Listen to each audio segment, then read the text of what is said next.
Beetroot pasta স্বাস্থ্যসম্মত আর মজাদার pasta recipe. তো বিটরুট বাসায় ছিল, ভাবলাম যে আজকে একটু পাস্তা রান্না করি বিটরুট দিয়ে। তো বাচ্চারা বললো যে আচ্ছা ঠিক আছে আম্মু রান্না করো। তবে রান্নাটা খেতে যে এতটা মজা হয়েছিল, এই পাস্তাটা বাচ্চারাও অনেক বেশি পছন্দ করেছে, তো আমার কাছেও ভালো লেগেছে। তো ভাবলাম যে আপনাদের সাথে রেসিপিটা শেয়ার করি, কিভাবে আমি এই পাস্তাটা রান্না করলাম। তো দেখতে পাচ্ছেন প্রথমে কিন্তু আমি ভালো করে পানিটা ফুটিয়ে নিয়েছি। তারপরে এখানে আমি যে বিটরুট দিয়েছি অর্ধেকটুকু কেটে ছোট ছোট সাইজ করে কেটে দিয়েছি, আর দিয়ে দিলাম হচ্ছে পাস্তা।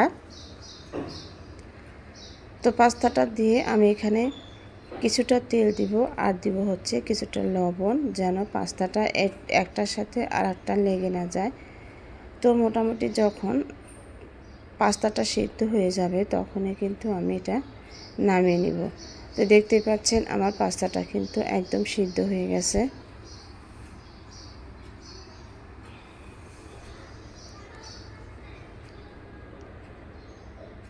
তো সিদ্ধ হয়ে যাওয়ার পরে আমি যে সবগুলো কিন্তু নামিয়ে নিলাম। এখন আমি ভাজবো।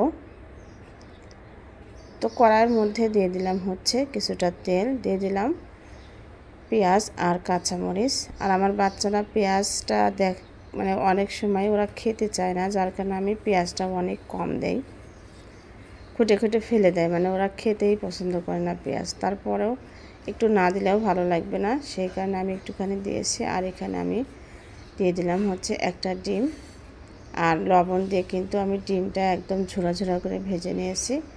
আর যে সিদ্ধ করা পাস্তাগুলো কিন্তু আমি এর মধ্যে দিয়ে দিলাম, দিয়ে আমি ভালো করে নেড়ে চেড়ে নিলাম।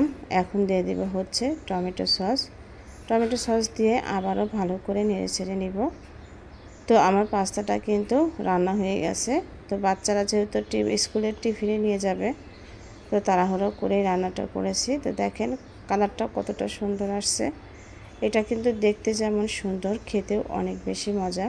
তো আমি ভাবছিলাম যে হয়তো মজা লাগবে না, কিন্তু খাওয়ার সময় দেখি যে না, অনেক টেস্টি হয়েছে। তো এইভাবে রান্না করে খেয়েছেন কে কে?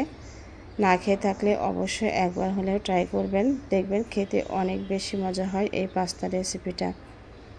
তো আমার ভিডিওগুলো যদি ভালো লাগে লাইক শেয়ার কমেন্টস করবেন, আমার পেজটা ফলো দেবেন, যারা চ্যানেল থেকে দেখছেন চ্যানেলটা সাবস্ক্রাইব করবেন।